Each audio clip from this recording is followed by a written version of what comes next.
9, 8, 7, 6, 5, 4, 3, 2, 1.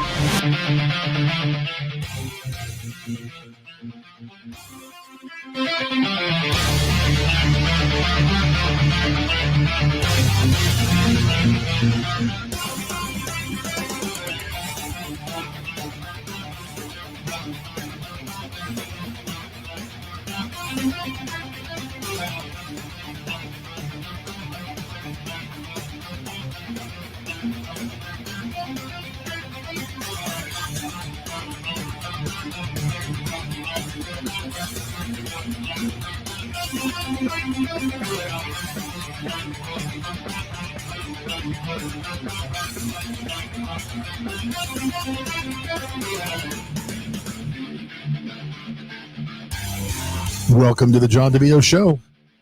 I am back from Florida and ready to go. So sit back and chill.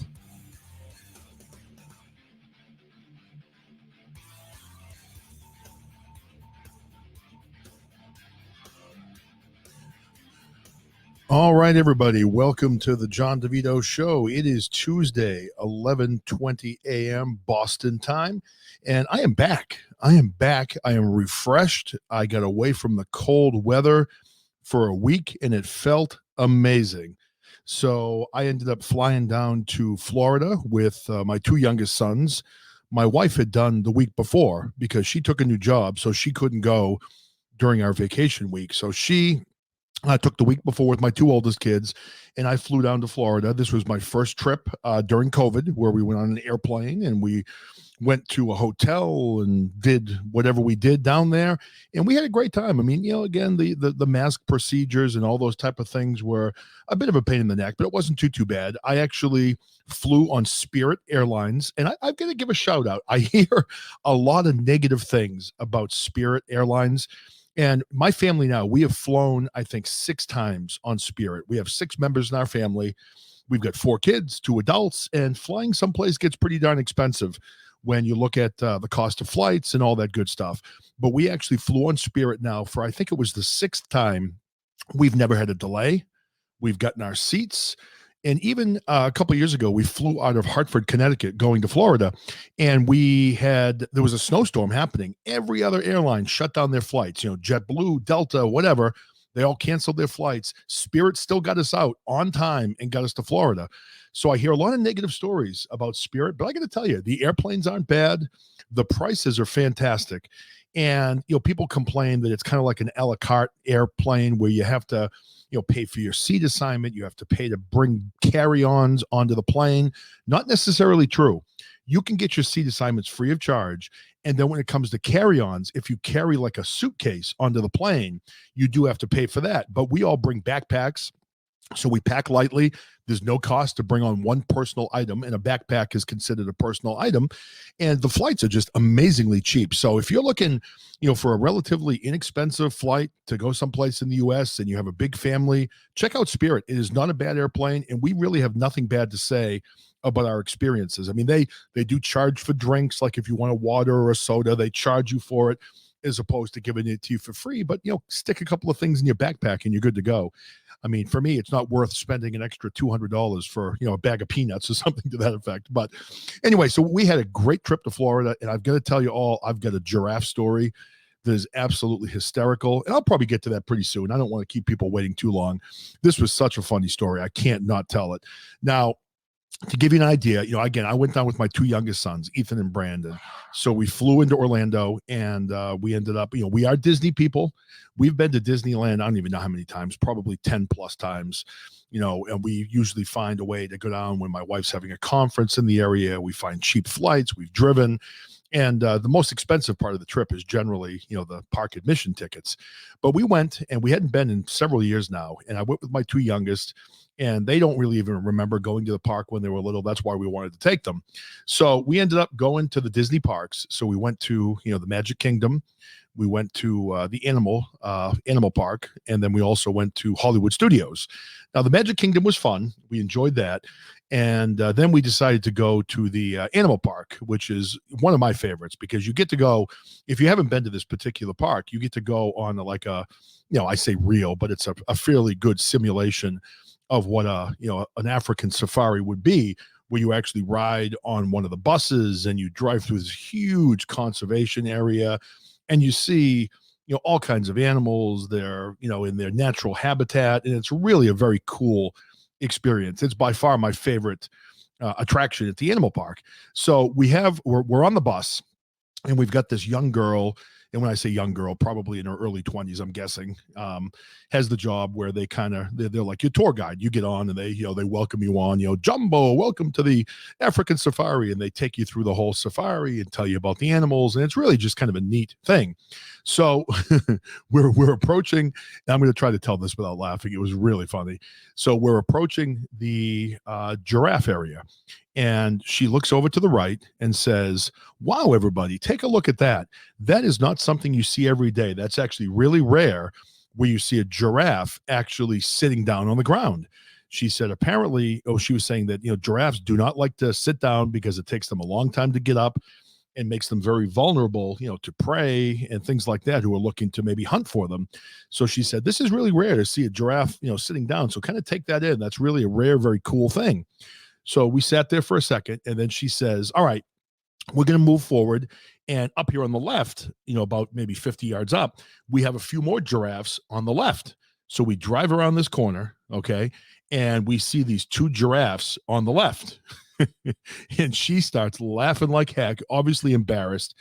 And she says, well, that's not something you see every day either. That's a very rare thing. She said, it looks like those giraffes are having a little bit of private time. They are having some romance. And you look over and you see one giraffe on top of the other giraffe, and they are doing the wild thing. And of course, I've got my youngest two on the bus with me. And I guess you could say they were doing it giraffe style. But you look over and the one giraffe was up on the back of the other giraffe, and they were kind of going to town. And the girl was laughing uncontrollably. The whole van started laughing. So she's like, yeah, that's another rare thing. We first saw the giraffe sitting down. That's pretty rare. And now we're looking over and we're seeing two other giraffes mating. She said, you don't see that every day. So take it in and enjoy it. I mean, my kids, I literally think my son, Brandon, it took him about 15 minutes to stop laughing after that. And it was just hysterical. So on the safari in the animal kingdom of Disney, we got to see two giraffes mating. And I wish I could have got my phone out faster. I didn't get the phone out, didn't snap a picture. Of course, I would have posted that on Twitter if I had, but I kind of missed that opportunity. But, we had a good time. We went to Disney, we were in Florida, and it was so nice to escape the cold weather up here in New England. It's been bitterly cold, and I know the entire country has been kind of caught up in this terrible cold spell that we've all had. I haven't been on the air in about a week, but I have seen the reports out of Texas with all the people, suffering in the cold and the damage to their homes. And it's just terrible to see. And, we up here in New England deal with that every year, but we're kind of used to living in the cold climate. So we're kind of prepared for that type of cold. I saw that Oklahoma as well, even as far down as Georgia, Alabama, and even the northern part of Florida was very cold. We spent 3 days at Disney. And then, as some of know, my two youngest really love baseball, and they're both baseball players. So we decided to take an hour and 20-minute ride north from Orlando and went up to Gainesville to the University of Florida. And we actually saw their opening day game in their brand new stadium. So we got to see the Florida Gators play against the Miami Hurricanes. And that's where my son Ethan would love to play someday. I think he was a little disappointed when he saw that the entire roster was from Florida. So that kind of made him feel a little bit bad that it might be difficult to play, for Florida. But when we went up to Gainesville, we left, I think, Orlando, and it was maybe 75 or 77 degrees when we left. By the time we got to Gainesville, it was 52 degrees and it was raining. And I don't know why, but for whatever reason, when I'm home and it's 22 degrees, I felt warmer than I did at 52 degrees in Gainesville. We were frozen. It was so cold and it was raining, but we did stay for the majority of the baseball game and we got to see that. But, here in New England, we still have a ton of snow. We've got, I don't even know how much. We've got like a pile at the end of my driveway that must be 15 feet high. And when I say feet, I'm not exaggerating. It's taller than the basketball hoop that we have in our yard, taller than the camper that we have in our yard. So we get a lot of snow here. But it was so nice to be in Florida, and it was so nice to spend time, at Disney. It was nice to spend time up in Gainesville, checking out that campus and, seeing the University of Florida. And I had no idea it was that big of a campus. I mean, I looked it up after we went, and University of Florida has like 54,000 students and just such a big campus. And one of the cool things we got to do, in addition to going to the Florida Gators baseball game, is we also went over to the football stadium, and they were just starting apparently spring practice that day. So we were able to walk right into the stadium, and we walked right in and got to see, the absolute immense size of the football stadium that the Florida Gators play in, which was kind of cool. So we took some pictures of my sons there and kind of, experienced that as well, which was really kind of cool. So yeah, Florida was nice. The weather was beautiful. Disney was fun. And we also got a chance to drive down to Fort Myers, where my father-in-law is living. And my kids haven't seen, their grandparents or their grandfather in over a year because of COVID. So we were able to get out and visit him. And we spent the day at the place he lives in North Fort Myers. And we got to see some cousins and, family friends and things like that. And for the first time, now, I had never played this game before. I'm not sure if anybody is really familiar with this, but for the first time, we actually played pickleball. So I don't know if anybody out there has ever played pickleball, but kind of crazy. It's a fun game, and you play it. If you haven't seen it, pickleball is a game where it's almost like a combination, I guess, of like ping pong and tennis. You actually play. Yeah, dude, have you? I don't know if you've played, Mr. T. I had never played. And my father-in-law is really good. And, we went to like a place that's like an over 55 community. So they all play in there. And it's almost like a combination between ping pong and tennis. And they kind of make the tennis court a little bit smaller. It has its own rules. But man, we played that game like all night and had an absolute blast playing against, and it's one of those things too, where, age doesn't matter. If you know how to play the game, like my father-in-law is 74 years old, and he knew how to place the ball perfectly. And he had the young kids running around like crazy, with their heads cut off. And, he couldn't, they couldn't beat him at all. So it was cool. It was cool for us to really have some family time, just to unplug, from our everyday life. And I guess, going into the Disney parks, it was a little bit different this year, during COVID. They were really tough, with the mask mandates. The Magic Kingdom probably wasn't as bad as the other two parks, but they certainly had people, walking around the park. And if your mask even slipped down below your nose, someone came right up to you and let you know, right away, pull that mask up. And there were announcements like every 5 minutes in the park, if you don't have your mask on, you'll be asked to leave. I mean, we didn't see anybody, that was actually asked to leave, but the kids had a good time. They had a good experience, and it was good to have that time with them again. But I have to say, I think one of the things that really registered to me a little bit on this trip was, how old my kids have gotten also. I'm on the plane, we go into the parks, and we've been going since they were little. And, my kids now are 18, 15, 14, and almost 12. So they're kind of, too old to go to the Magic Kingdom if you're ever really too old to go there. But, my youngest had a really good time, and even my 14-year-old had fun. But when you go in there and you see all the young babies and you see all the young kids, it kind of makes you a little nostalgic thinking back upon, when the kids were really little and all the things you used to do with them back in those days.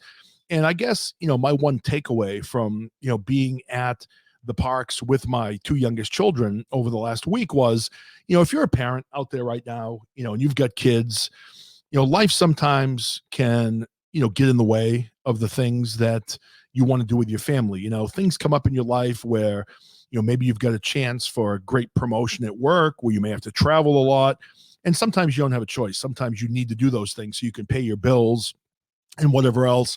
But I guess the one takeaway that I feel at this point is that, even though my kids are older and even though I've spent a lot of time with them over the years, it's still hard, I think, when you see them grow up and get to the point where maybe, they're going to be leaving the nest at some time soon. And, they've outgrown things that were, so much fun for your family for many years. Because for us, Disney was a big thing for us to do, and the kids always look forward to it. And now it's more of like a nostalgia thing to go back there. And, like my son Ethan said, this is kind of like reliving his youth a little bit by going back. But, I guess my advice to anybody that's out there that maybe is a parent that's a little bit younger, that has younger children, try to enjoy, the time you have with your children when they're little. And I know sometimes you have to work maybe more than one job, or you have to travel for your job, and it's something that you really can't get away from. But if you're able to spend time with your kids, and if you're able to take those vacations, don't put all of your importance in your job and in other things that really don't matter, because honestly, your time with your kids is fleeting. It goes by quickly.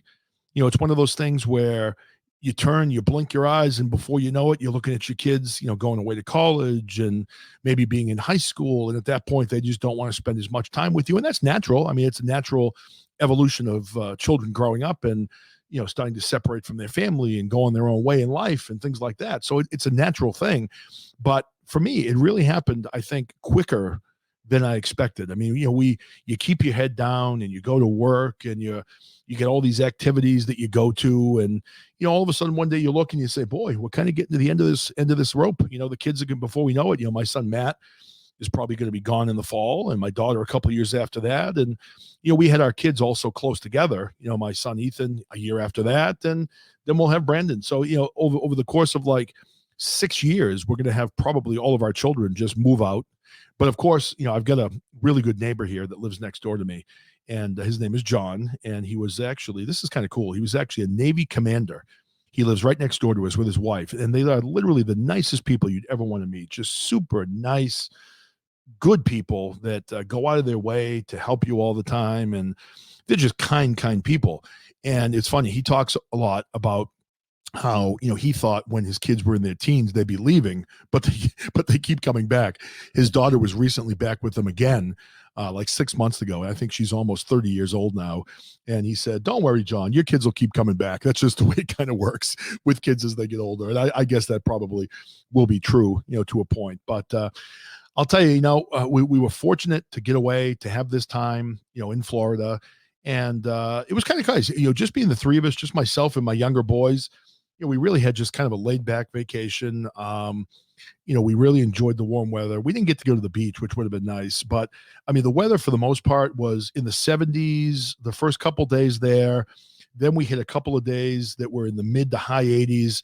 And then the day we spent up in Gainesville going to that baseball game was pretty darn cold. So that was one of those things where it was, it was good, but we were freezing our backsides off up there at the University of Florida.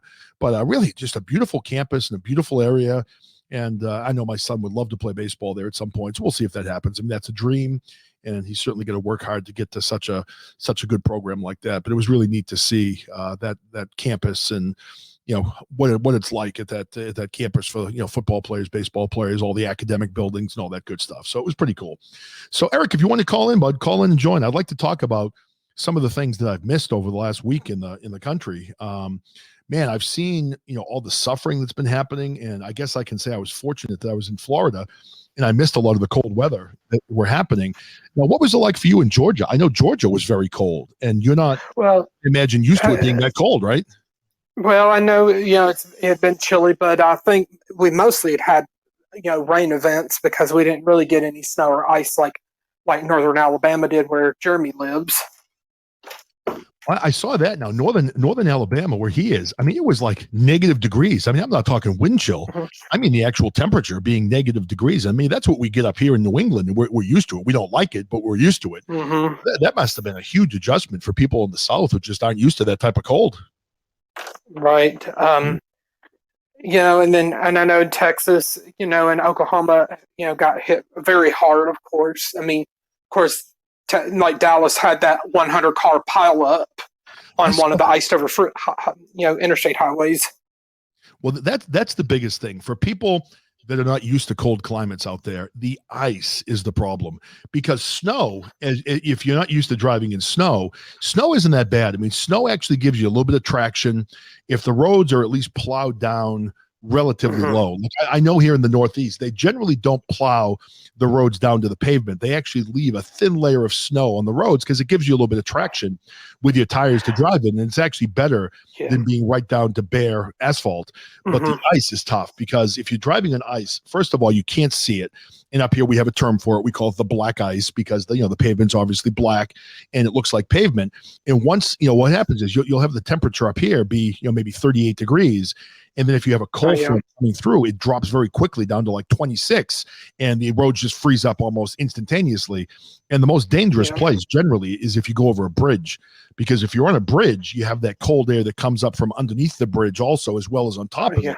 And you have those areas that really freeze over very, very quickly. And you do see those pileups happen. They happen occasionally here in New England, but the good thing is I think people here are pretty conscious of black ice and ice on the roadways. And what happens up here is we have such a huge, I guess, group of trucks and pieces of equipment to go out on the roads. Like I think, if I remember correctly, in the last storm, just in Boston alone, they had 700 pieces of equipment just in Boston alone, not the whole state of Massachusetts, just in the city of Boston. And you drive around, there are giant plow trucks with salting machines off the back of them that salt all the roads and try to, make sure that the roads aren't slippery and the ice melts and that type of thing. But yeah, if you live in a part of the country where you're not used to the cold and you're not used to the ice, like I assume Texas probably was, you get those big pileups. Now, in that pileup, I haven't seen any updates. I mean, how many people were killed or injured in that crash? I think somewhere around 5 or 6, but I don't know if that number Oh, increased. Like if you had people who died from complications from injuries. well, that's terrible. I mean, the only thing you can do, I see old man's here, and he lives up in the Pacific Northwest. I don't think he probably gets as much snow as we get here in New England. But really, if you are in a warm climate, if you find yourself driving in snow, the one piece of advice I can give you is, I have an SUV with all-wheel drive. You kind of need that up where I Mhm. live because it's real tough to drive And sometimes. if you know how to also put snow chains on your tires as well. You don't have a lot of people in New England with snow chains. I think maybe up in the mountains of New Hampshire in that area, maybe, but where I live, you don't see that too much. But I think one of the Mhm. best things you can do is just drive slowly. Even if you have all-wheel drive or four-wheel drive, it doesn't matter. If you're driving 55 miles an hour down the highway in the snow, you're going to crash. I mean, for me, I am an experienced snow driver. I've been doing it my whole life. And one of the best things you can do is just slow down. Because if you go slow, if you're driving 25 miles an hour instead of 45 miles an hour, if you happen to lose control and you hit a snowbank or you hit a tree, I mean, you're not going to do as much damage as if you're traveling 55 miles an hour. So you really just have to try to drive slow and not be out of control when you're in those type of conditions. Now, I see, wow, so 2 feet of snow up in the Pacific Northwest. Now, I've never lived in the Pacific Northwest, but my understanding was you get more rain, you get cold temperatures, but you generally don't get huge snowstorms. So I could be wrong with that. That just was my understanding of what the weather is like up there, but it's all gone now. I wish we could say that. We have a ton of snow still here. And, we have a camper that's actually parked in our backyard. And I don't know how we're ever going to get it out. It's literally behind that pile of snow that's like 15 feet high. So this snow, even if it gets warm, is not going to be gone. That pile won't be gone probably till the middle of May. So I don't think we'll be camping at least until that point afterwards. So I don't know, man. But, we had a great trip in Florida. And for me, it was so nice to get away from, I think, the news for a week. When you're so focused, I think a lot of times on the news and everything that's going on in the country, I think it just kind of beats you down sometimes. And just, to kind of get away for a week and unplug and spend time with my kids was just a great feeling. I enjoyed every minute of it. And, for all of you out there, I hope you do the same thing. I hope if you have the opportunity, if you have children, grandchildren, whatever it may be, make sure you get out and spend as much time as you can with your loved ones because, life is short. It does pass you by quickly. I'm 53 years old now, and it feels like I was 33 yesterday. It goes by that quickly. And I think when I go down, also, we went and, like I said, we went and visited my father-in-law. He lives in an over 55 community in North Fort Myers, and he's 74 years old, so he's 20 years older than I am. And for him, he says the same thing. It was the blink of an eye. He was 53 years old, and next thing he knows, he's living in a retirement community. His kids have kids, and he doesn't see his children as much. And he has a good life down there, but it's just a different life than what he got used to. And I could see that for me, being a difficult thing to adjust to because I've been a very involved dad over the course of my life as a parent, and that's kind of what I always wanted. So I've gotten what I wanted, but I think it'll be tough for me, once that kind of happens. So I see Mr. T making his global warming comment on there. Well, now see, you have to be aware now, though, Mr. T. It's no longer global warming; it's climate change. So climate change can encompass anything right now. So it can get warmer, it can get colder, any of those things. So Eric, what have you been up to, man? I haven't talked to you in over a week because I haven't done any shows. I just break. I thought about doing a show from Florida. Well, I mean, just the same old routine, of course. Like mostly, sticking around the house during the week. And hey, Jess, welcome. Hi, Jess. How you doing? And then Saturday's doing those free think meetings, of course. And I know this weekend coming up, I'm going to be of course house sitting at my brother and sister-in-law's house. Oh, now you're going to be, because they have children also. You're going to be watching the children. Well, they and the kids are going to Hard Labor Creek, I think, for my sister-in-law's dad's birthday weekend. And they've got 2 dogs and a bearded dragon that I'm going to help keep an eye on while they're away for the weekend. Now, what do you do with a bearded dragon? What is a bearded I mean, dragon? I think it's kind of like they kind of look similar to iguanas, like a massive size, like lizard or something. And along those lines. I think in the mornings I'd be feeding it like lettuce leaves, and then in the evenings, feeding it like little bugs. Yeah. Well, hopefully you do a better job than me and my boys did watching my daughter's chickens. My daughter did come home and find out that her favorite chicken, Luna, had passed away under our watch. And she was upset initially, but I mean, what bad luck we had. Literally, we did everything we could to take care of the chickens. And literally the first night they were gone, we wake up and there's the chicken dead on the bottom of the coop. We're like, oh my God, not that chicken. That's her favorite. But as a good dad, I went through all the different things that we would maybe need to do. So I thought about, all right, what are we going to do with the chicken? I can't just throw it in the trash. That's mean and it's inhumane. So I said, okay, we have a fire pit in our backyard. I said, we can maybe cremate the chicken itself and then we will have it prepared for her. But then I started thinking about, the bones and things like that. I didn't know how to cremate a chicken. So I was like, you know what? That's not a good plan. So I found a place that cremates pets, and I had to drive 40 minutes each way and pay to have our chicken Luna cremated. But what we got back was kind of a nice bamboo box with her name kind of embossed on the box. It said Luna. Yeah, 2020 to 2021. And I think that kind of maybe made the pain a little bit less, a little less hard for my daughter. But it was kind of funny. She joked about it a little bit. She has a friend from school named Isaac, and they're pretty good friends. And she had texted him and she said, I came home to, I didn't expect it, but I came home to the cremated ashes of my chicken on the kitchen counter when I came in. And I think she did laugh a little bit that I did go through the trouble of having her chicken cremated and things like that. So, hopefully you have better luck watching the bearded dragon than we did, with our chicken that, died the first night on our watch. And I still don't think we did anything. Hey, Class 1, how you doing? Welcome to the show. Mr. T, we could have done that. Imagine that. We could have just kind of cooked Luna up and maybe served, a chicken dinner to her that first night. And then halfway through the dinner, we could have broke the news to her. Of course, at that point, she may have killed me. So I don't know if that would have been that good of a plan. But, things here have been good, man. So I see that, some of the shows have been going well. I popped into Jeremy's show for a little while last night, Cummings is Culture.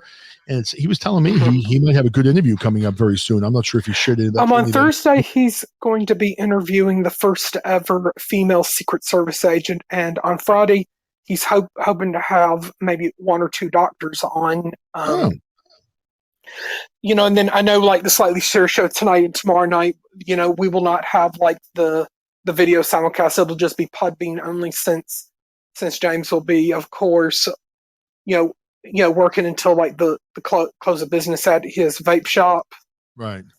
And I noticed like Ralph has been taking a little bit of time off, but hopefully everything's going well with him. I was thinking of that this morning because I do like the Ralph Williams show. Unfortunately, he's on kind of early, and a lot of times I wake up and he's already off. But I hope he's okay because I've noticed he hasn't been on in quite some time. I don't know if he changed platforms or whatever, but he's got obviously a very good show and a very popular show, and I hope he's okay health-wise and all that good stuff. Maybe I'll send or if he's had to attend to some like family issues. Yeah, you're right. Class one, he does. A That we very, may very not know good about. vibe. That's a good way to describe his show. Hey, listen, Eric, I might have something coming up. I had a girl, or I should say a girl, a young woman reached out to me. Let me scroll back. Back in August, I had a woman reach out to me, and I've been emailing with her back and forth a little bit. And apparently, she has listened to the Circle of Hope interviews and also the Agape interviews. She apparently attended a place called the Show Me Christian Group Home, which is also in Missouri. And she finally emailed me last night and said that she actually wants to come on the air and tell her story as to what happened to her. And, for me, these are one of those things where I certainly don't enjoy doing these shows. It kind of makes me sick to my stomach after I do them, because you see what some of these people have had to deal with in their lives. But I think it's also important that if they want a platform to express themselves and tell people what has happened to them, then it's good to give them that platform. But this place also is in Missouri, and it's another place where right, exactly, Mr. T. It's an outlet for them. So literally, after I did the interview with Chris, if you remember, like a month or so ago now, I didn't do a show for like a week afterwards. I literally got off the air and I was like upset, really legitimately upset by a lot of the things that he said that had happened to him. So, I think that I may end up doing, hey, Jeremy, what's up, bud? We were just talking about you. And we were just talking about Alabama and the cold freeze you guys had down there, and also talking about some of the cool things you have coming up on your show. So, Cummings is culture, man. He's a good egg. You don't hear that term every day. He's a good egg. I like that term. My grandmother used to say that. What are some of those old terms that like grandmothers would say? I remember my grandmother would always say, that Mr. Jones, he's a good egg. He's a good guy. That was something that you would hear back in the day. And a lot of terms that old people use that you don't hear much anymore. Now, this is a funny one. When I was a young kid in New Hampshire, for whatever reason, I was friends with all the old women in town. There was an old woman that lived down the street from my parents' house in New Hampshire. So I would occasionally, it was a short walk, probably, I don't know, quarter of a mile, half a mile from my parents' house. I would walk down to this old woman's house. Her name was Mrs. Allen.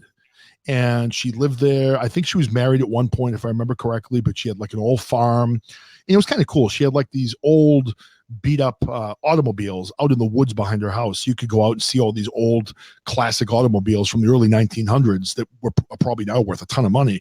But back in the day, you didn't think of that. But she was funny. We'd go and we'd sit on her porch. She'd have this front porch that went all the way around her house. It was like an old farmhouse. And there were grapevines all over the porch. You almost couldn't see out of the porch when you were sitting there. But it was funny. Her term that she used to use all the time was, "Boy, look at you, John. You're growing to beat the band." That was her big thing. She would say to beat the band. Like she'd talk about her lawn. "I got to get someone out there to cut the grass. That grass is growing to beat the band." And I never really figured out what that meant, to beat the band. But that was the term that she always used when talking to me, back when I was a kid. But man, it was funny. This woman, she was probably in her 80s, and she had nobody. She had no family. So we would go down, I would visit her and spend, like a whole day with her, just hanging out. We'd go for a walk. And then eventually it got to be the point where, I look forward to seeing her. She looked forward to seeing me. So we started inviting her to my family's Christmas. And she actually went to church with us a couple of times, when I was young. And we started having her over for all the holidays, things like that. It was kind of funny. I think about it now. And as a kid, I probably didn't really think about, I guess, the significance of going down and visiting with her and spending time with her. But, it probably meant a lot to her. And I guess as a kid, I didn't think about that. For me, it was something to do. I'd get out and visit the old lady down the street, and we'd just sit and talk. And, she was a nice old lady who would tell me about the olden days and all that type of thing. So, I don't know. I just started thinking about, terminology and some of the things she used to say, some of those old terms out there that you don't hear too much anymore. But I don't know, man. Things here are going well up here in Massachusetts. We are looking forward to warmer weather. We are almost into March. And for those that don't live in a cold, crappy climate like I live in, March signifies one thing in New England. It signifies that it's no longer January and February. The weather is no better in the month of March. March is also one big, long FU weather-wise. It's in the 30s every day, maybe the 20s. We still get a lot of snow. Maybe by April, you might start seeing some good weather up here. And when I say good, I don't mean like Alabama or Georgia good or Florida good. I mean New England good, where maybe you'll crack like 60 in a day if you're lucky. But it's funny, we go through the same thing up here in New England every year. If you're on social media, with friends or whatever, people that have been living up there, they're up here their entire lives. It turns March on the calendar, and everyone's like, "All right, winter's over. It's March." Then you fast forward to the middle of March, and everybody's like, WTF? It's like 28 degrees today and snowing. It's March. People get triggered up here all through March and April, when in every year, March and April is exactly the same thing. It's cold, it's shitty, it snows. It's no better than January or February. But people, get triggered every single year. I remember, I don't know, probably 10, 12 years ago, on April 1st, we had the April Fool's snowstorm here in Massachusetts, where we got something like 34 inches of snow on April 1st. It was just crazy. It was a blizzard in the beginning of April, and that was actually supposed to be Red Sox opening day. And of course, they couldn't play under 34 inches of snow, but it melted pretty quickly. But for us, the guarantee of decent weather for us doesn't happen probably late April, maybe early May. And then we do have those years where, okay, the snow ends and then you go into your rainy spring. So then we have rain all through like April and May.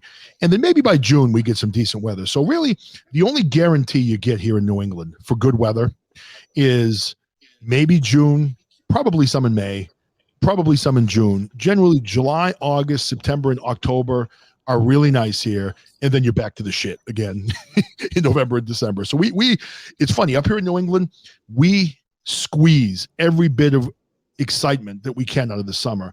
I mean, people literally do not sit still up here in the summer. You're always on the go. You're going to the beach. You're going to baseball games. You're going on vacation. You're going camping. The summer is one of those times where you almost need to recover at the end of the summer here, because people are just going all the time. And, because you want to squeeze every ounce out of the nice weather that we do have up here. But I see Mr. T's comment. You totally miss baseball. I do too. You know me. I'm a huge baseball guy. I just saw this morning that the Red Sox actually signed one of the best prospects available. Let me see this guy's name. My son Ethan was telling me about it. His name is Blaze something. And I got to look it up and see if I can see his name. But apparently this kid is an absolute phenom. And this kid hit a 500-foot home run when he was 13 years old. And I mean, okay, here it is. His name is Blaze Jordan. So it said the Red Sox fans are going to love Blaze Jordan and his big bat. So apparently they just signed him. I mean, could you imagine that? A 500-foot home run at the age of 13 years old. That is absolutely insane. So, we're a big baseball family, and that's pretty amazing. We actually had, right before we went to Florida, we actually had my son, Ethan, went into the hitting cage at the gym that he works out at. And he's been lifting weights all winter, really working hard at getting stronger. Now he's 14 and he's, I think, about 6'1", 180 pounds. So he's kind of a big kid for his age, but he's been lifting weights and getting stronger. And one of the ways they measure hitting now is they use a radar gun, very similar to what pitchers use. And they measure, with pitchers, they measure the pitch velocity. With hitters, they measure the exit velocity, the ball, from the time the ball leaves the bat and goes out towards the pitcher in the outfield. So Ethan got measured at 93 miles an hour at the age of 14 years old. And to put that in scale, I'm very proud of him. That is what Division I college baseball players generally average, is 93 miles an hour. So Ethan at the age of 14 is already hitting low to mid 90s with his exit velocity. So, his dream is to play for the Gators and then someday play for the Red Sox. And for me, I'm kind of counting on that for my retirement plans. Once he signs that big contract, I can finally retire. Not have to worry about money anymore. No, it's different. They measure the bat. They measure the bat swing speed. They measure the exit velocity, and they also measure the launch angle that the ball comes off on. And he's been working with a hitting coach who coaches in college. He works with Rich Gedman, who used to be the Boston Red Sox catcher in the 1980s. So he works with him on his catching. His feet are big. He's got, I think, size 12 and a half feet right now. I have a size 14 foot. So he's size 12 and a half. So I'm not sure if he's going to be as tall as me. I'm 6'4", but I'm thinking, maybe 6'1", 6'2" might be, maybe where he tops out, because my wife is only 5'1". But yeah, I'm with you, Mr. T, man. I love baseball. It's my favorite time of the year. And for us this year in my town, I'm super excited about in Worcester, Massachusetts, the Red Sox AAA affiliate team. They used to be in Rhode Island. They used to be the Pawtucket Red Sox, just built a new stadium in the city that's 20 minutes away from my house. It's a beautiful new stadium called Polar Park. They call it Polar Park because the person that owns Polar Beverages also resides in Worcester. and they're sponsoring the team. So we're going to have all the AAA games now, literally 20 minutes away from my house. And we're going to be going to, I know, a lot of those. That's going to be awesome. So, no, I did not hear about Johnny Damon. Johnny Damon, good ball player. Loved him with the Red Sox and was obviously great. So he got hit up for DWI. Yeah, that's too bad, man. A lot of the ball players, they do that. They drink. And I know when I was a football player, same thing, as well. Let's see. I see Cummings' culture. John is only 6'1", and he's adding 3 inches from when he's laying on his back. 3 inches, dude. Come on. You're giving me too much credit. I mean, I don't know. 3 inches on a good day, maybe, but I don't think you can give me that much, man. Jeez. I mean, like they say, it does work. It's just not impressive, so that's all I've got, man. That's all I've got. So, yeah. So, Eric, you've talked a lot about, you're not a huge sports fan, but you must be a little bit of a fan of the Atlanta Braves, right? They're a good baseball team, and you're a Georgia guy. You must enjoy the Braves a little bit. I would say probably whenever they're doing very good. But I know the Braves haven't been to the World Series since 1999 when, and that was when they got their asses handed to them by the New York Yankees. But the last time they ever won was back in 1995 against the Cleveland Indians. And Cummings is culture. You don't think I'm going to let that go, do you? I'm coming to that comment. So you hang in there. I'm going to let Eric finish, but I'm coming after that comment. I know the Falcons have only had 2 Super Bowl appearances, but no wins, and then the Hawks having no NBA Finals appearances. But there was a time when the Atlanta Hawks wasn't at its very best.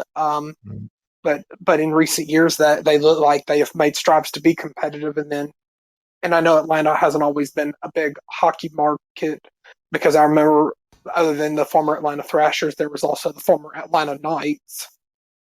But but soccer, I think Atlanta United is really top. The Braves. The Braves should have won more in the 90s. I mean, they had one of the best pitching staffs in the history of baseball when you had Maddox, you had Glavine, you had Smoltz, all these great pitchers, back in the day of Chipper Jones and all those players. I mean, they should have won more with the team they had, and they just did not. And actually, Tommy Glavine was a guy that's actually from Billerica, Massachusetts, and I actually played against him in high school. So I was, I think, a sophomore in high school when he was a senior, and he was throwing mid-90s in high school, and I actually got one at bat off of him. And if I remember correctly, I struck out pretty quickly, so it didn't last too long. He came in with that 95-mile-an-hour fastball. He was a lefty, and I was a lefty, so I had never seen that type of heat before. So I figured by the third pitch, I was ready for that 95-mile-an-hour heat, and that's when he dropped the hook on me. And I think he bent my knees, and I very slowly walked back to the dugout. 1, 2, 3 strikeout. That was over. So he was pretty good. David Justice, you're right, man. They had great teams back then. Now, Cummings is here. All right. Now, Cummings, I see your comment. At your age, if it works, it's still impressive. You have to understand. They have those little blue pills now. You don't take those little blue pills. Oh, hey, dude, just wait till you're north of 50, brother. That's all I'm saying. You don't take those little blue pills. I can't confirm or deny, but at a certain point, man, the body changes. But I can say that there is an answer. I can tell you that. So yes, Mr. T, Blue Chew, and they turn a 53-year-old man into a 22-year-old again, which is a good thing. So I was just giving you shit, John. Let's see, just talk. I don't know what it is. My wife makes me breakfast, and all of a sudden something starts happening. So I think she's like sticking them in my eggs or something. I'm not sure what's going on. She's crushing the pills down and putting them in my scrambled eggs and things like that to kind of get things going. You talk so fast. I could have swore like I could have took that the wrong way because you talk so fast because you're from up north. That I could have swore you said she sticks it up my ass instead of eggs. Well, she might do that too. I don't know. I mean, it could be. You're right. It's funny now. You mentioned that comment that you just said. When I went on my recruiting trip for football to Memphis, I flew down to Memphis, and my roommate was Chuck Bowler from Tuscaloosa, Alabama. And I remember we started talking, and literally after the first 3 sentences of me talking, he looked at me and just said, "Damn, man, slow down. I don't know what the hell you're saying." I remember that comment. I do. I know I talk fast. I do talk fast. That's kind of like a Northeast thing. And I even talk fast for the Northeast. So not everybody's as bad as I am. But it was kind of funny. I'm looking at the pill crushing conversation that we're having now. That makes me think back upon my son, Matt, when he was a little kid. Now, when my son, Matt, was little, he has autism, Tourette syndrome, whatever. And we had to put him on some medication. So he would not take pills when he was little, would not take them would not take them. So finally we figured out if we took a pill and jammed it into a chocolate donut, then he would eat the donut and eat the pill. So all of a sudden, one day he comes up to us. And at this point, when he was little, his communication was kind of limited. He walks up and he goes, "Mom, Dad, I don't want Dunkin' Donuts anymore." And we said, "Well, why not? You like Dunkin' Donuts?" He goes, "Because they keep putting pills in my donuts." So I still remember that. My wife and I were laughing like hell, and we're like, "Yeah, that's not Dunkin' Donuts. That's us, buddy. We're sneaking them in there on you. Sorry." Oh my God. Oh man. But I gotta make one complaint about Florida. Now, Jeremy, were you here for the giraffe story? No. All right, I'm going to tell it again in a second because you got to hear this. This is a great story. But before I get to that, up here in the Northeast, we have Dunkin' Donuts, and now they're called Dunkin', which is stupid. They changed the name, but Dunkin' Donuts is much. Well, bigger. they gotta change. They gotta change their sign because they just built a new Dunkin' Donuts here, and they've got Dunkin' Donuts on the sign. Yeah, and it's stupid. I hate that they changed the name. I'm a Dunkin' Donuts guy, but it's now Dunkin'. We went to the Dunkin' in Florida. Man, those people don't know what the hell they're doing. We went in and they were trying to order, and they didn't know what we were ordering, and they didn't even carry the same things, and they were so slow. I think what they need to do is send these people up to Boston for like a week to deal with the assholes in the Northeast, so they get used to us, and then coming down the south, you'll be used to. Honestly, it was like a different business. It was, up here in New England, you cannot literally drive a mile without seeing a Dunkin' Donuts in any town that you're in. I live in this small little town in central Massachusetts. We have 2 Dunkin' Donuts in my town. They are literally everywhere. So up here, Dunkin' Donuts kills Starbucks and other places. It's not even close. Krispy Kreme doesn't even exist up here. Dunkin' Donuts dominates the market. But in Florida, man, there was one right near my hotel, and they were awful. They were awful. I couldn't wait to come back and actually enjoy a Dunkin' Donuts from New England, where we're from. But Jeremy, I got to tell the story. Why didn't you go to Krispy? Why didn't you go to Krispy Kreme? I didn't see any Krispy Kremes in Florida. Do they have those in Florida? Yeah, they're all over the South. That's the number one thing in the South is Krispy Kreme. I don't even think I've ever had a Krispy Kreme. I don't think I've ever even seen one in person, to be honest with you. Because in the Northeast, at least where I live in New England, there are none. Zero. We have none. I've heard of them. Hey, I've got a question since you live in New England, and we were talking about how shit's different. All right, now McDonald's. Your McDonald's. Now, this has always been taught, but I've never really known anybody. Well, I know people that have lived up there before, but I've never asked this question because the topics never came up. But since you're talking about how the Dunkin' was different in Florida, now McDonald's, an old rumor was that McDonald's actually sells the McLobster instead of the McRib in the New England states. Is that true? I've never heard that was one of their menu items. Yes, I've never heard of that. I think they tried it in. I think they tried that in other parts of the country and it didn't go over well. Hey, Caitlin, at McDonald's, do they have a McLobster up here? They do. I've never heard of that before. When do they have it? Okay, yeah, I guess it is a seasonal meal up here. I wasn't aware of it, but apparently we do have a McLobster up in New England. I didn't know we even had that at McDonald's up here, but apparently we do, and it's like a seasonal type of option. So the McLobster. Wow, I don't know. Is it good? You've had it before? Yeah, my daughter says it's pretty good. So, up here, a big thing we get in the summer. I'm not sure if you guys get those in Alabama, Georgia, but lobster rolls up here are big things. You can get those at most seafood restaurants, and it's almost like a bunch of lobster put in a hot dog roll with mayonnaise. And that's kind of a big thing, in New England. You can get them at all the places like in Maine, New Hampshire, Massachusetts, or whatever. So Caitlin was saying at McDonald's, that's actually what they have. It's basically like a lobster roll that they serve in New England. And that's a huge New England thing that people eat all the time. They're really good. But lobster rolls are expensive. If you go up to a restaurant, a lobster roll is probably like $20 for one because lobster's like super, super expensive. But I'm going to be honest, dude. The lobster thing freaks me out because the first time, I had never eaten lobster because I was never a seafood person. I eat crab claws. I like those. But so the second date I carried my wife out on, all the other, chicks, whatever, nobody, seafood was, we live in the South. So, seafood's pretty big even up here, but I've never seen anybody eat lobster. So my wife, we go to a Logan's Roadhouse and we're in Logan's and she goes, "I want the steak and lobster." And I'm like, "Okay, order it. I don't care." Yeah. So she orders it and they bring it to the table, and she cracks the shell open. You know how they got the tail that's just sitting there, or whatever, and she digs the meat out. And I'm like, that's the most disgusting thing I've ever seen. That looks like a fucking alien. It does. And you got to be careful too, because the real pros up here. I'm not a pro. My mother was a pro. But with the lobsters, the best meat, if you rip that tail off and you dig the lobster out of the tail, that's some of the best meat in the lobster. But in my opinion, the best meat is in the claws. If you rip the claws out and you dig those out, it's a little bit tender. But, the real pros will break open the shell where the body is and go in there. But you have to look out for like the poop and all the other stuff that goes in that part of the body and the organs. Some people eat all that. That's not me. That's above my pay grade. Right. For me, lobster's okay. I don't love it. But we did it this summer. We actually took a vacation to the beach in New Hampshire. There's a beautiful beach in New Hampshire called Hampton Beach, big beach, very similar to like being at a Daytona Beach in Florida. Just the water's a hell of a lot colder. But, there's like a boardwalk and a lot of businesses and bars and restaurants and things like that.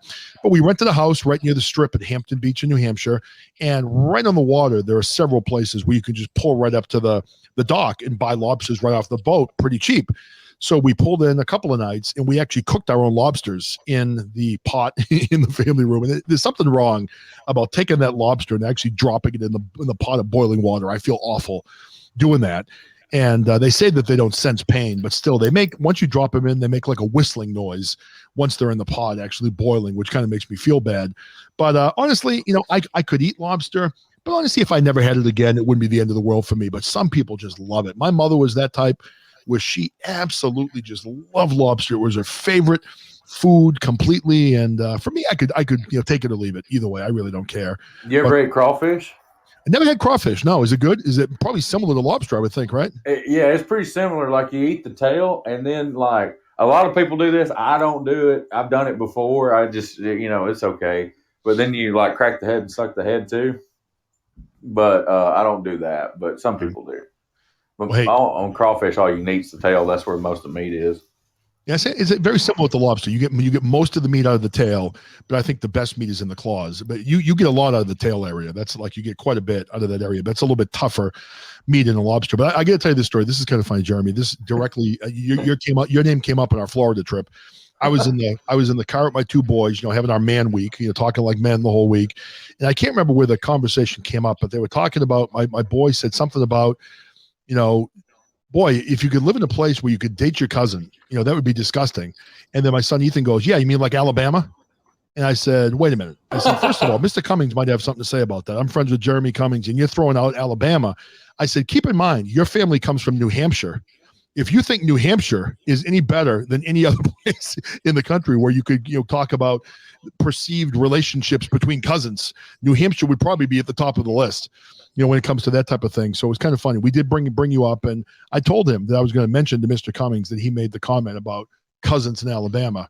And I said, buddy, just remember, you're from New Hampshire. It's no different there, man. Because there are actually, cities in New Hampshire where there's a lot of talk that cousins have kind of married each other. And there's one town in particular, if you look up Seabrook, New Hampshire, if you look in the phone book, there's like literally 3 or 4 family names in that town. And when you go into that town, a lot of creepy people living in that town. So I'll just kind of leave it at that. I don't want to. And actually, if you think back on the Pamela Smart case that I talked about, 2 of the murderers in that case were actually from that town of Seabrook, New Hampshire.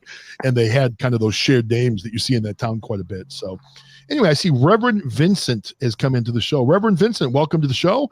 And it's always good to have a reverend stop in. We have a relatively clean show today. So I wanted to say hello to you coming into the show. And if you want to give us a prayer, I think we could all probably use one. So maybe a nice prayer from Reverend Vincent if he's still here for all of us here in the John DeVito Show. But going from that comment, now, Jeremy, I have to tell the giraffe story again. You missed this story. You're going to like this. This is pretty funny. All right. So we went to the Animal Kingdom, okay? And we're on the safari ride at Disney. Now, I'm not sure if you've ever been to Disney. If you haven't, definitely take your kids. They'll love it, as they get older. But the safari ride is like they try to reproduce what it would be like to go on a safari in Africa. So we're on the safari ride, and we had a young girl was the tour guide on the bus that we had. So she literally gets on, Jumbo, welcome to Africa, and does her whole tour thing. So she was cute, young, probably about 22 years old, really good personality, and was doing the tour. So we come up onto the area where the giraffes are, and we look over to the right, and she said, oh my God, everybody, take a look to the right. you see a giraffe is over there sitting down. And that's a very rare thing because giraffes don't like to sit down because it makes them vulnerable, to aggressors who are looking to maybe kill them. So that's really a very rare thing. It takes them a long time to get up, and that's really a very cool thing to see. So all of you, sit and take that in and just check it out. So we're like, oh, cool. People are taking pictures, whatever. So she starts up the bus again, and she goes, okay, we're going to be coming up on another couple of giraffes on the left in a few minutes. They're up around the corner on the left, and I want to make sure you all get a good look at them. So get your cameras ready, whatever else. So we go for a little further up, we turn to the left, and we look over at the giraffes. There's one giraffe on top of the other one doing it giraffe style, and they were kind of going to town. They were in the middle of doing whatever they were doing. She bursts out laughing, and she goes, well, there's something else you don't see every day. That's a pretty rare thing to see that in the middle of the day. And she goes, it looks like those two giraffes are getting a little romantic. There are a bunch of little kids on this bus. They're all laughing like crazy. My kids were hysterically laughing. I couldn't get my camera out fast enough. I unfortunately missed my opportunity to snap a picture of two giraffes getting romantic.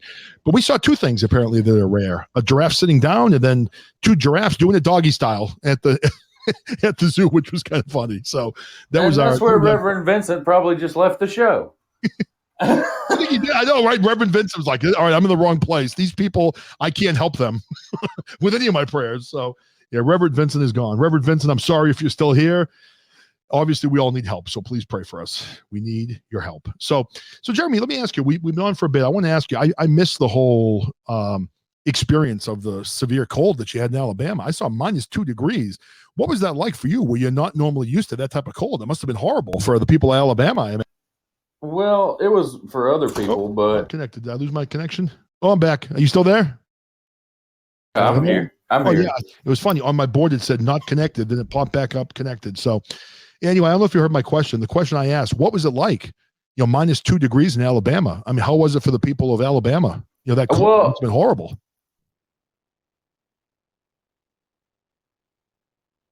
Wait, you still there?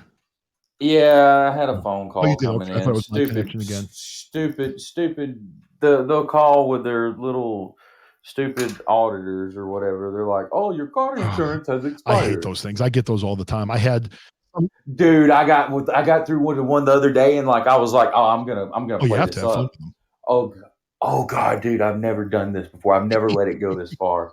So I was acting like I was really going to take their car, their extra warranty or whatever. So I get through to this woman, and she was like, "You have a 2020 F-150," which I don't. I still drive the old truck I drove when I was 16 years old because I've got a big nose. You take it or leave it, however you want to. But anyway, I digress. But so she takes me through. She goes, "You got the 2020 F-150, and you say you got 40,000 miles. That's a lot, no?" And I was like, "Yeah, but I can explain the miles." And she said, "Okay, please explain the mileage." I said, "The reason it's got 40,000 miles is because that's from me hauling all the dead bodies that I killed from across the country." And she starts screaming, F you mother effer, F you mother effer, F you mother effer. Like she just started cussing continuously over and over again. But you should have told her that she was live on the Cummings is Culture podcast, similar to how when you called Nancy Pelosi that time. Oh my God. But no, dude, see, I live in North Alabama. Like where you're talking about the cold. I live in North Alabama, so like the cold is not really. I live in Northwestern Alabama, so like when it got down to -2. Now my wife is originally from like Central Alabama, so it was a shock to her. Like it had been years since we had any weather like that, cold.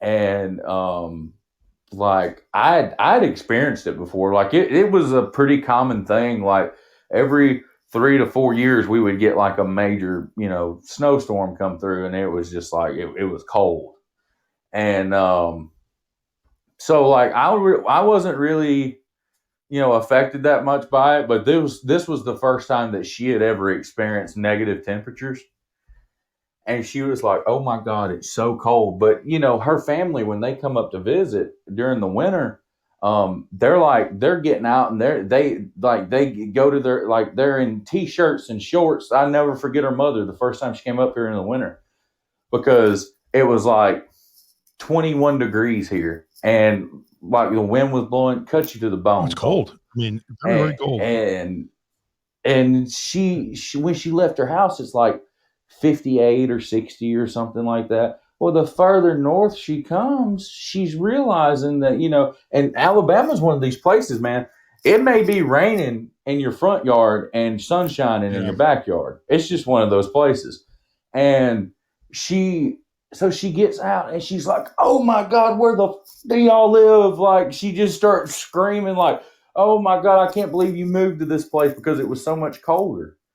And that's a little bit of a shock because sometimes, like today, it's like 60 outside. I'll tell you, I just looked. I didn't even know what the temperature was here. I haven't been outside yet. I've been working inside, and then I did the podcast. But actually, we're at 41 degrees today. And let me tell you, 41 degrees in February is a heat wave here. So we're going to have some melting of snow today, which will be kind of nice.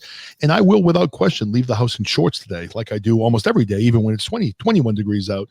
But, 40 is good for us. I got to look at my forecast. I see, of course, Orlando popped up 70. That kind of ticks me off because it's not 70 here. We got a nice little stretch of weather coming up. It looks like tomorrow it's going to be a high of 42. Thursday, 33, 37, 46, 42, 42. So we got some temperatures over 40 coming up, which is kind of nice for February here. So I'm kind of excited about that. That's always a good thing. It is, right, Dina Joe? It's absolutely shorts and flip-flop weather for us up here in the Northeast. But, we haven't really gotten up here that really cold stretch where it's been like in the minuses, for a couple of weeks. And we normally get that every year. So maybe we'll kind of miss that altogether this year. I mean, we had a few days that have been, sub-zero, but it hasn't been that bad, which has been kind of good. But you came south and you brought. I know, right? I felt bad, man. I saw it, and then I feel bad for the people in Texas, especially where the widespread damage across the state of Texas for all the people that had pipes bursting in their homes and all those different things. I mean, that's just brutal what people went through, and I hope people are starting to get back to normal at this point. Well, see, people were wondering. We got it just as bad as Texas did up here. I didn't realize. And people were wondering, why it was so much different here, where we weren't really.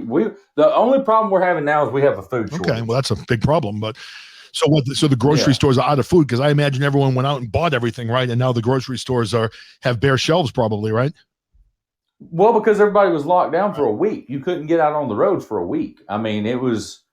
I got out in it one day, and they were like, "Oh, the highway is cleared." So I put my wife's got a little Ford, and I put the thing in low, and I was like, it's a front wheel drive. It'll make it down this road and I can make it out to the highway because I was like, dude, I was out of tobacco and I was like, I got to get to a store. So I get out and I get on the highway and dude, they were like, oh, it's clear. It's passable. Yeah. Bull crap. It was passable. I slid all the way down the highway. Now, do you have trucks in Alabama that salt the roads? Do you have salt trucks or no? Oh, you do? Yeah. Yeah. So you have that. I mean, that's a big thing we have up here. I mean, literally, when you get a big snowstorm up here, I've talked about this a little bit here and there, but I mean, like say tonight, if we were going to get, say, even, 20 inches of snow tonight into tomorrow, I would literally be able to get up tomorrow morning and drive without a problem. I mean, the trucks hit the roads in full force. I mean, you literally have, in the state of Massachusetts, tens of thousands of pieces of large commercial plows that hit the streets, and they're almost like dump trucks with plows on the front, and they spout salt off the back. I mean, they're everywhere. So, I mean, you can drive usually pretty quickly up here, but I know that in other parts of the country, if you got that type of storm, you'd be shut down probably for a couple of days. And we're just used to it up here. So I think that they've spent the money and all the equipment up here. But I mean, there's certain parts of the country where if you get hit with that weather, you just don't have those equipments because you don't normally need that equipment to plow your streets and whatever else. So it's been a crazy winter, and I don't know, I guess maybe it's all that global warming that we've heard so much about, John Kerry's fixed the problem already. Texas didn't winterize. That's why Texas is in the shape it's in. They didn't winterize. Now, what do you mean by winterize? Are you talking about the wind turbines and things like that, or?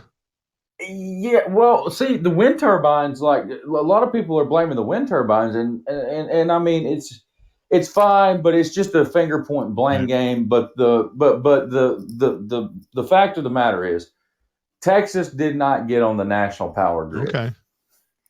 And they wanted to stay on their own grid. Like Texas, a lot of Texas is not on the national power grid. They have their own grid in Texas. and they did a lot of deregulation. And I've looked into it. You know, John, if it's a Democrat, I'm gonna stick it to them. You know, but this is, you know, they did a lot of deregulation, and they didn't winterize. They didn't, you know, like here, like towards the end of, like the same with you, like towards the end of October, 1st of November, we go out and we start covering our outside faucets up, and you know, we do everything like that here, but a lot of people in Texas didn't do that. Like it didn't happen, and a lot of the pipes were exposed, like in parking decks, and they had no winterization on them. They had no kind of insulation around the pipes, and then what do you expect? They busted. I mean, we have a whole process up here, like I'm sure you do. I mean, for me, we actually have shutoff valves in our basement for all of our outside faucets. So we shut those off. Yep. So it cuts the water supply. We have central air, so we have to prepare the central air. We prepare the pool. I mean, there's all different types of things we have to do to make sure pipes don't freeze. And our house is up here. I mean, I'm not sure how they are there. I mean, I've never really been to Alabama, but I mean, we have insulation in the walls, and we maintain a certain temperature in the house. But one thing that just happened to us today, I got back and our pellet stove just died. So that's a killer for us. So now we have to rely on the oil heat, which is very expensive.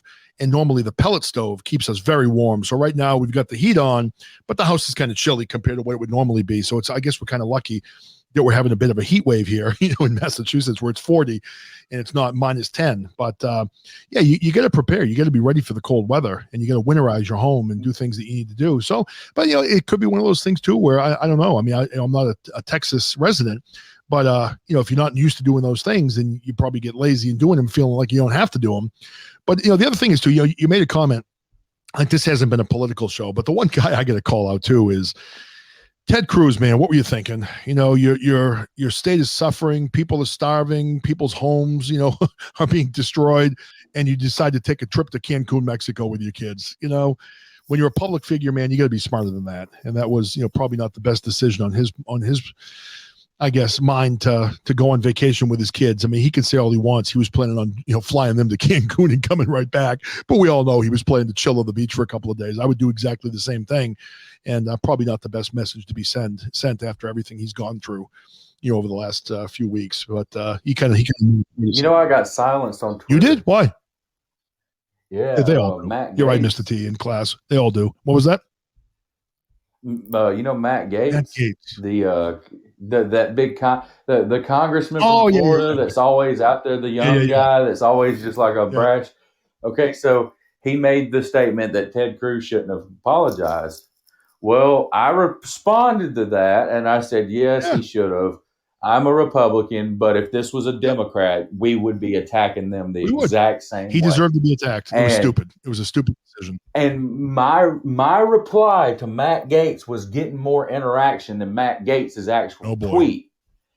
And it was like 11,000 people had done interacted, liked, shared, commented, whatever, with that tweet that I sent out I replied to Matt Gaetz with. Okay, so that night at 11 o'clock, I go back and I'm like, let me see the analytics on that tweet now, because it was featured on Fox, CNN. A lot of them were showing Matt Gaetz' tweet. So I was like, let me go see what happened. Matt Gaetz hid my reply. No way. Did he really? Yes, he did. Yeah, I've got proof of it. I got screenshots to prove it. He hid my reply. Man up. Don't hide people's replies. If someone beats your ass in a reply, they beat your ass in a reply. It is what it is. Come on. But that's the funny thing. They talk about censorship so much, and then you just censored somebody. Oh, let's see. I see class 1. Yep. I love it when a plan comes together. Jess, if I had that much money and had been in Texas, I would have gone to you're right. Jess Doc, I agree with you. You know, honestly, I would as well. But I'm not a politician. And if I'm Ted Cruz and I could get the hell out of Texas and be on the beach in Cancun, why the hell not? I would probably do the same thing. But you got to be smart. I mean, in his situation, you're a public figure. You're a guy that the left is trying to destroy. And if they catch you on a plane going to Cancun, I mean, someone's going to take a picture of you. Someone's going to post it, and it's going to be out there. So it's one of those things where he could have sent his kids to Florida and his wife to Florida, and he could have went to Washington. and then when he got in Washington, acted like he was in Washington, and then rented a private Chris, what's plane, up? which he has money to do, and he could have got on his private plane and went to Florida, and there would never been any blowback from it. Well, that's the thing. I saw the comment that Mr. T made up above, and it's true. They all do it. And, that's the problem we have in this country right now is they're all the same way. They're all one way, left, right, whatever. They're all the same. And the only thing that's ever going to solve it is term limits. But, of course, they're never going to vote themselves out. So term limits will probably never happen. So it is what it is. That's why I try. Go ahead, Eric.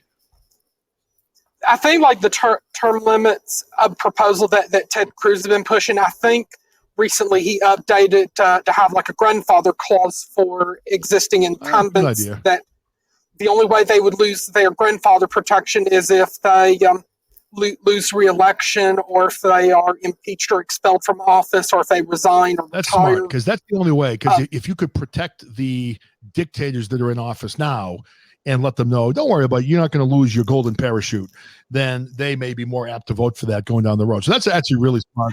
It would be for for future elections. Smart. Hey, Chris, I'm doing well, man. I was talking a lot earlier about my trip to Florida. And actually, a lot of the message I had earlier, Chris, were for people like you. You're a younger guy with young kids. My kids are older now. And as I said earlier in the show, we went to Disney World and I got to spend a lot of time with my two youngest kids. Get out there and enjoy that time you have with your kids, because I'm telling you, man, you're going to blink your eyes and your kids are going to be in their teens and it goes by quickly. And I had a really good week, in Florida with my two youngest. My wife had been there the week earlier with my two oldest because she took a new job and she couldn't travel during the school vacation week. So we all got to go. It was kind of a weird vacation. For the first time, we went on two separate vacations. And people are probably like, who know us in town? What, are they getting separated? No, we're not. My wife's stuck with me. I'm too lazy to break up with her and look for somebody else. And I think she feels the same way. So I think we're in it for the long term. Cheaper to keep her than it is to get rid of her. I'm sure she wants to get rid of me, but she looks at the whole divorce process and having to go dating and find somebody new and figures I could probably just put up with him. He's not that much of a pain in the ass. So it is what it is. But no, we had a great time in Florida, man. We did Disney for 3 days. We went down to North Fort Myers and saw my father-in-law. We hadn't seen him over a year. We got to see some cousins down there as well. And then the big thing for us, we got to go to a Florida Gators baseball game. So we drove up an hour north and saw the Gators play the Miami Hurricanes. The only regret of that was when we left Orlando, it was 75 degrees. By the time we got to Gainesville, it was 52 degrees, and we were wearing shorts, so we kind of froze our asses off. Yeah, Mr. T, I'm not even sure which way the swipe is. That's what I'm afraid of about Tinder. If I go on Tinder, there'd probably be a lot of swipe lefts. I think that's the no, right? So they'd see my ugly mug. Hey, it's funny that you bring up Florida, the Florida Gators. This Friday, I've got the lead doctor from University of Florida. Do you really? Show. We drove right by that hospital. There's a giant hospital located right on campus. And we drove right by that as we were looking for the baseball field. We toured the whole campus. We drove around, saw all the academic buildings, saw the Gators football stadium, obviously went into the new baseball stadium. And this is really cool. I didn't mention this earlier, but we didn't even realize going to the game that this was their season opener. So we went on Friday night, and apparently this was the first game ever held in the new baseball stadium. So we got there. We were literally way early because the game was supposed to be at 3:00 in the afternoon. So we drove up from Orlando. It was an hour and a half drive, and we missed the announcement that they delayed the game to 5:30 due to rain. So we got to the stadium and we found out the game was delayed to 5:30. So it gave us time to drive around campus, but we were the first people in line. So my sons and I were literally the first 3 fans let in to the Florida Gators new baseball stadium. And they actually interviewed my sons, Ethan and Brandon, about what it meant to them being at the stadium. They had the Channel 5 affiliate from Gainesville, Florida was there, and they interviewed my sons. And they actually, if you look at Channel 5 in Gainesville, Florida, you can actually see the interview of my youngest kid, 2 kids, my oldest son, Ethan, talking about how he wants to play baseball for the Gators and all that stuff. So it was pretty cool. So we were the first people into the new stadium, and what an amazing place. I mean, beautiful baseball stadium. And it was kind of impressive. We saw, if any of you follow me on Instagram, I posted a bunch of pictures there. But, there's a big sign that says, 73 major league players, and they have all the NCAA championship trophies in the stadium and all that kind of stuff. So it was cool. Hey, Mike, Tampa Bay, how you doing, brother? Haven't seen you in a bit. Of course, I haven't been in a while, and I was right in your neck of the woods last week. I was in Orlando. North Fort Myers, and then up to Gainesville to watch a baseball game. So welcome to the show, Mike. Good to see you. But, things up here, man, all good. Now, Jeremy, you've got some big shows coming up. You had told me you've got some nice interviews coming up soon. Do you want to share any of that stuff while you're on with me as to who you can come on the show? Yeah. This Thursday, I have Melanie Lentz. She was one of, if not the first, female special agent for the Secret Service. Cool. And then Friday, I have Dr. Michael Okun. He is the lead doctor at the University of Florida, and he is doing a lot of research on Parkinson's and about how we need a vaccine for Parkinson's. And then next Tuesday, I have Dr. Should have looked his name up, but it's another doctor talking about Parkinson's. And then we may have the major one. This one's huge. And I haven't talked. If you want to just go, I hope this one happens. This would be awesome. So apparently I reached out to a person who was a Jeffrey Epstein accuser, and she is now speaking to her law team about doing the Cummings is Culture podcast. So we may actually have an Epstein accuser who is going to point some fingers at someone that has never had the finger pointed at them. And if she does agree to come on, you're going to find out why Lynn Wood was never sued for defamation of character. Interesting. Well, I know you better look out, Cummings. You're going to have the Hillary Clinton hit squad coming after you. Oh, no, this won't be Clinton. Let me tell you, this is bigger than Clinton. Well, the thing of it is, and I got to be clear on how I feel about this. I mean, I have kids, and I don't care who you are. If you're Trump, if you're Biden, if you're left, if you're right, if you're famous, if you're not, if you've done things to children, then you need to go down. It's unacceptable. It shouldn't be tolerated. And what gets me is they finally brought in, what's her name? Giseline, whatever the hell her name is, Maxwell. They arrested her, and I'm sure she's talking. Where have the reports been? There's been no report about anything that she said coming out of the media anywhere. And I did a show a while back on the guests of Epstein's Island. You can actually search that and find it. And that's actually one of my highest downloaded shows of all time. And there was a whole list of people that were reported to be on that island. And we're talking, famous movie stars, famous politicians on both sides of the aisle. A lot of well-known famous people visited that island. And, you can't say for sure what happened, but I think we're all pretty sure what happened once you went to that island.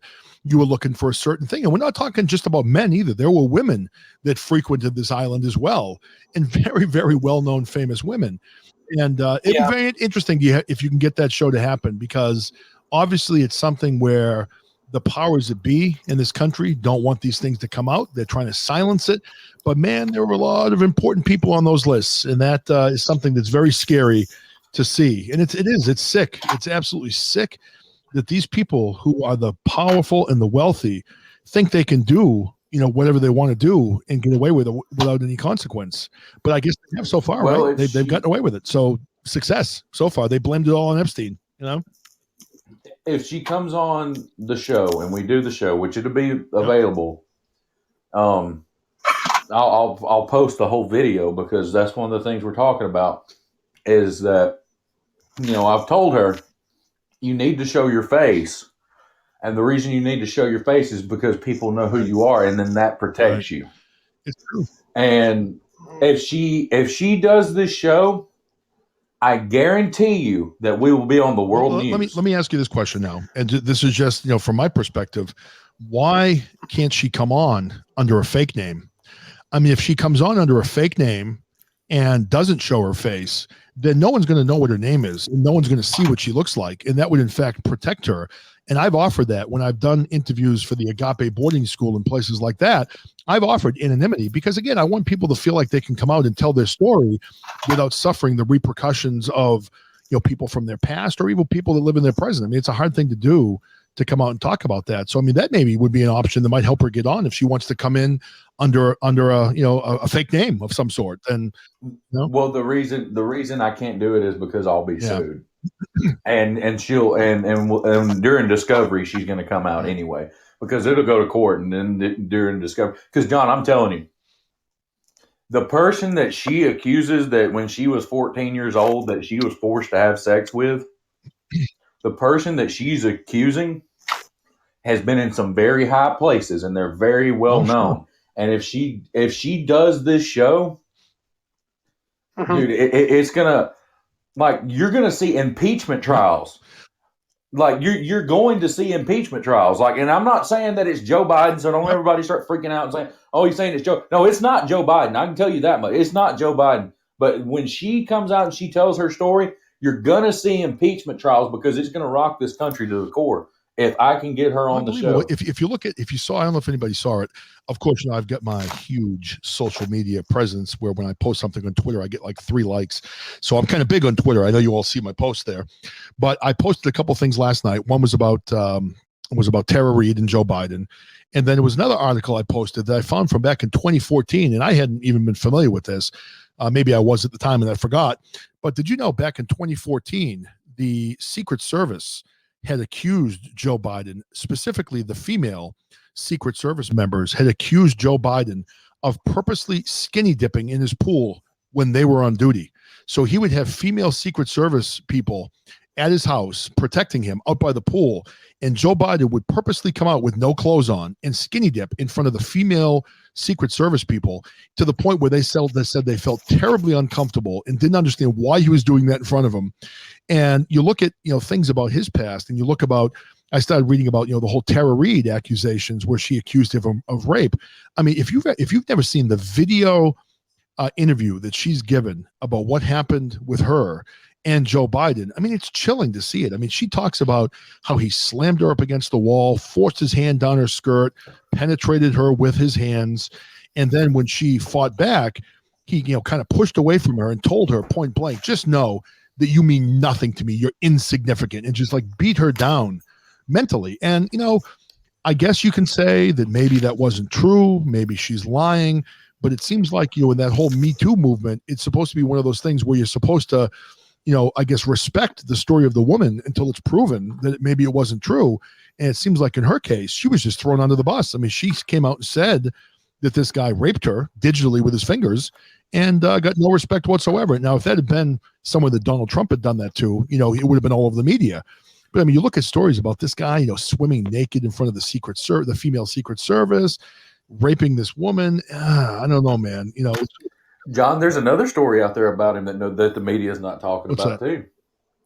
Have you not read his daughter's diary? It's funny you mentioned that. I just saw that last night, and I've been completely not looking at media for the last week, and I still haven't even really watched the news, so I'm not up to date with anything that's going on. But I did see mention that his daughter was saying that she was scarred by taking showers with her father, Joe Biden, when she was a girl.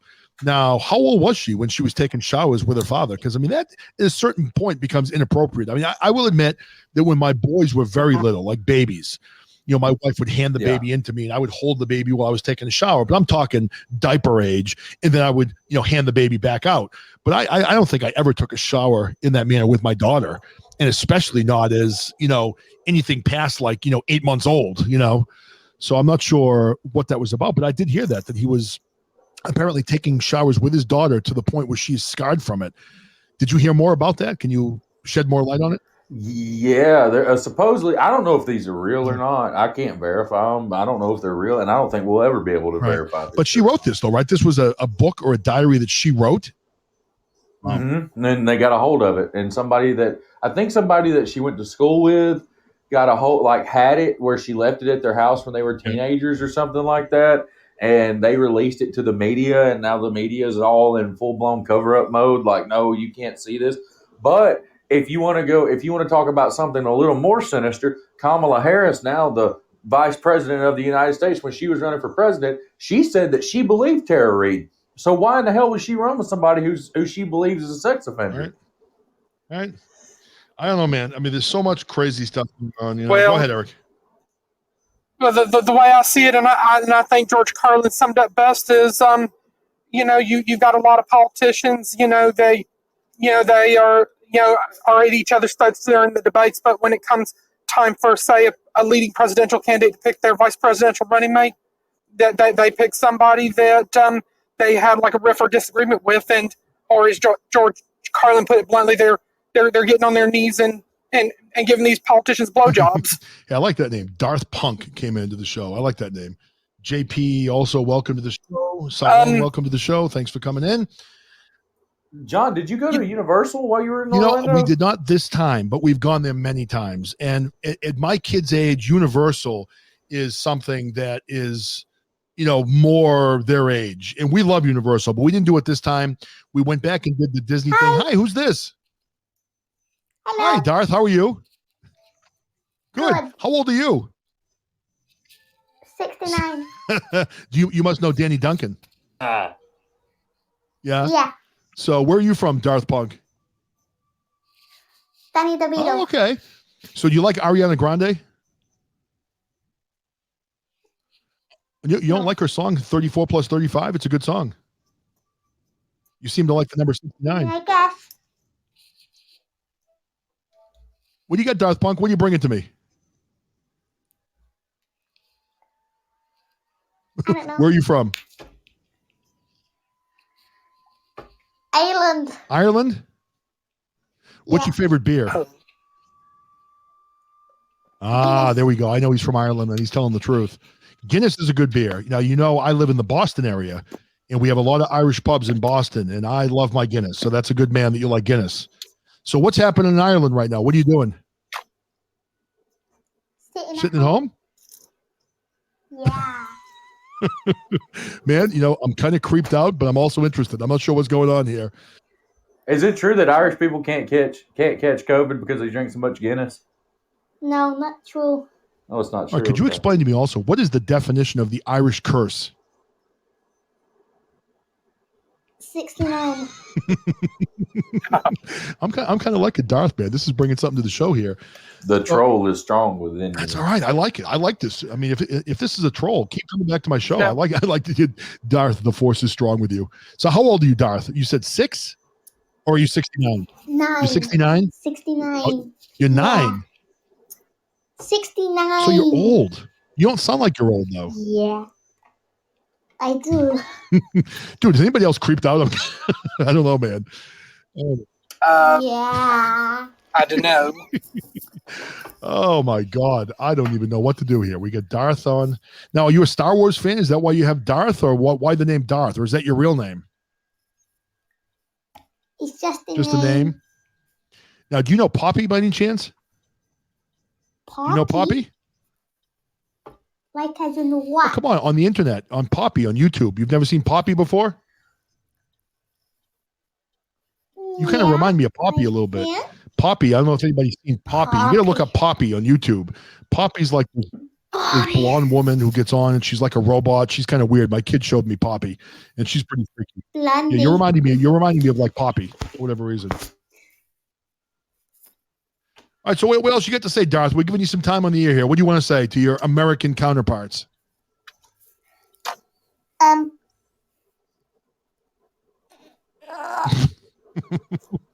Are you sitting on the toilet, Darth? What?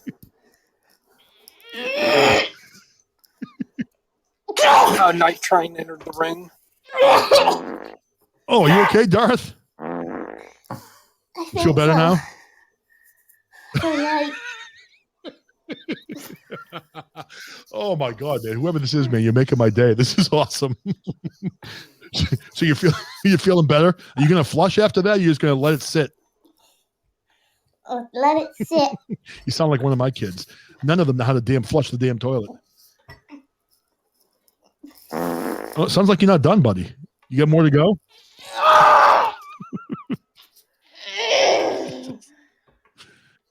There's always a little bit left. Okay, so you're good. You're all cleaned out now? Probably. All right, good. That's good to hear. That's good to hear. So now what do you think about America? What do you think about everything with Joe Biden and Donald Trump? Which one of the two of them did you like?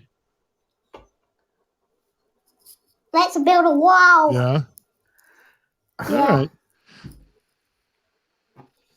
Joe Listen, Darth, Biden. it was a pleasure to have you join. I'm going to end this, but please come back again. It was nice to have you on the show. Thank you for coming on, brother. Take care now. Jesus. What the hell was that? Eric, I don't know. James had somebody named Dasani or some shit like that come on last night, Again, and I was on the call. if that's an adult, I don't mind the call. But if the kid's like really like 8 years old, I don't want to have some 8-year-old kid on saying like weird things. But Darth Punk, man, I loved it, man. That was really funny. So interesting call.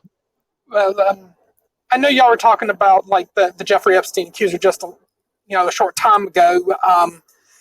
And like we got a new podcast show heading your way in the next few weeks or months called and the tentative working title is the Free Thinkers Podcast from the Free Think Institute, and one of the Free Think members is really good friends with Juanita Broderick, one of the Bill Clinton accusers. That would be an opportunity to and I think one of those Free Think friends is going to consider like bringing her and Paula Jones and one of the other Clinton accusers on for like an interview, like to share their story. I mean, that's one of those things you hear all about the Me Too movement, but the Me Too movement, I guess, is only selective. When you have certain people that are accused of doing certain things, then it's just kind of like look the other way. But then it has certain teeth depending on how it could, I guess, be advantageous for a certain political party. But I mean, if you read, and if you read about Bill Clinton, I'm not here to judge him. I don't care, about him as a person, whatever. He is what he is. But if you read about all the different accusers that came forward about him and the violence in which the way he perpetrated some of the things he did, I mean, with Juanita Broderick, it wasn't about just even the rape. It was about him biting her during the encounter and the way he and Hillary, basically knowing about it, and Hillary was real mean to Juanita, and which that really just says that she just basically looked the other way. And then if you look at the whole Joe Biden Tara Reid thing, and Tara Reid has been on the record saying that she's no fan of Donald Trump, but people are very quick to label her as a Trump supporter, which if we were able to get Tara Reid to come on one of our podcast shows, I'm sure she would state on the record that her being a Trump supporter couldn't be further from the truth, because and well, if you hear a lot too, I mean, if you get where I'm coming from. With Trump too, I mean, the big thing that the Democrats pulled out against him was his comment where he said, I can grab him by the pussy. I mean, we all heard the comment. I mean, it was obviously a stupid friggin' thing to say, but I mean, he didn't realize he was on camera. That's not an excuse, but he was doing the, cheap, typical male talk that's inappropriate. We all do that shit. We all do stupid, it. It's inappropriate. But if you don't think women do that type of thing also, I mean, you hear women talk, they can be just as bad as men when it comes to saying those type of things. And saying something like that is disrespectful. It's horrible, but you're right. It is just words. And he was destroyed for making a stupid, careless comment. But then when you have a guy that's in office who they're saying that he had raped this woman, Tara Reid, like the manner that he did, and was so cold and callous, and you see the pictures of him sniffing children and the reports of him swimming naked in front of female Secret Service agents. I mean, even the little video, the thing that kind of creeped me out a little bit, even that video when his wife, Dr. Jill Biden, was up speaking, when he reached over and nibbled her finger while she was speaking. I mean, what the hell was that? I mean, if your wife was giving a speech, would you reach over and nibble her finger while she was talking to everybody? To me, it was just a creepy, weird thing to do. And it just shows me that he has no idea whatsoever about how creepy he does, or he just doesn't care, so.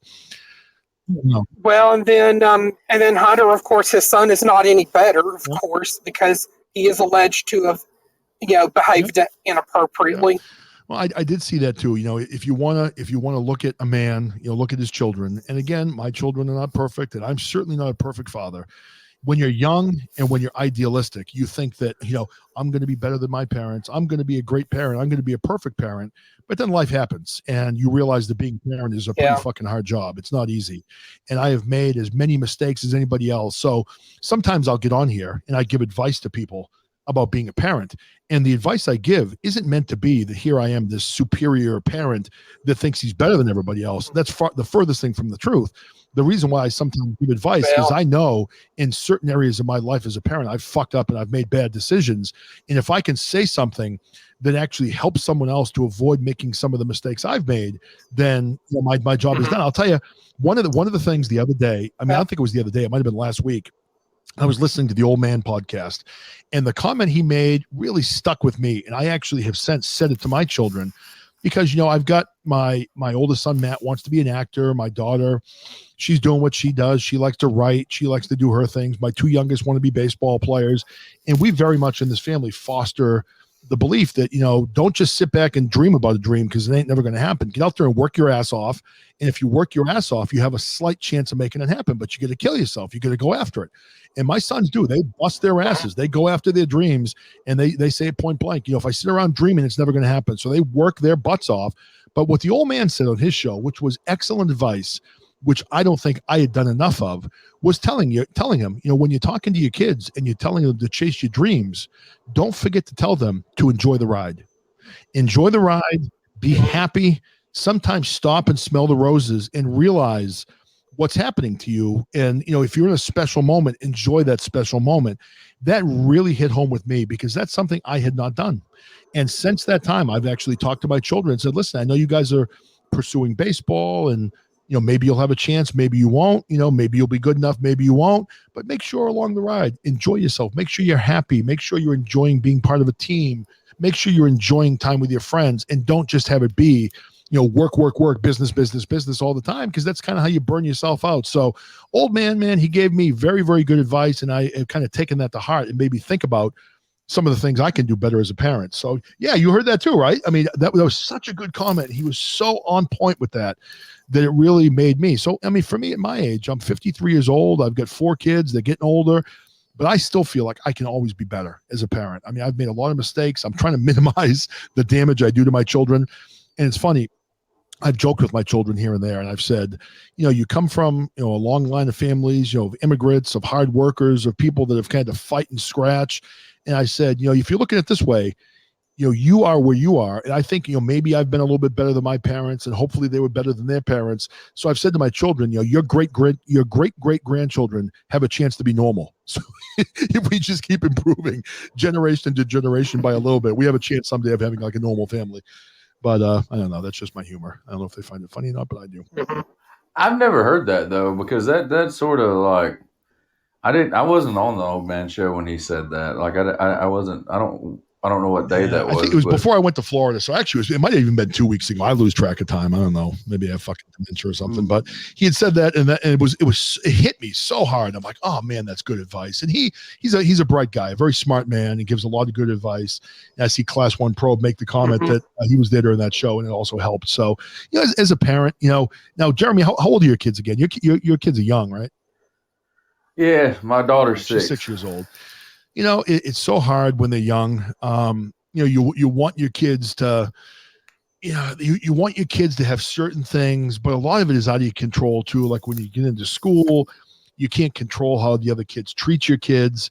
I mean, there's so many things that are just kind of hard to deal with. And, you trade little kid problems for older kid problems, and the problems get more serious as they get older. And I don't know. It's a hard thing being a parent. So anyone that does it, you're not all alone. If you feel like you're a bad parent, you've made a mistake, believe me, I have plenty of days where I feel that way also. So, it is.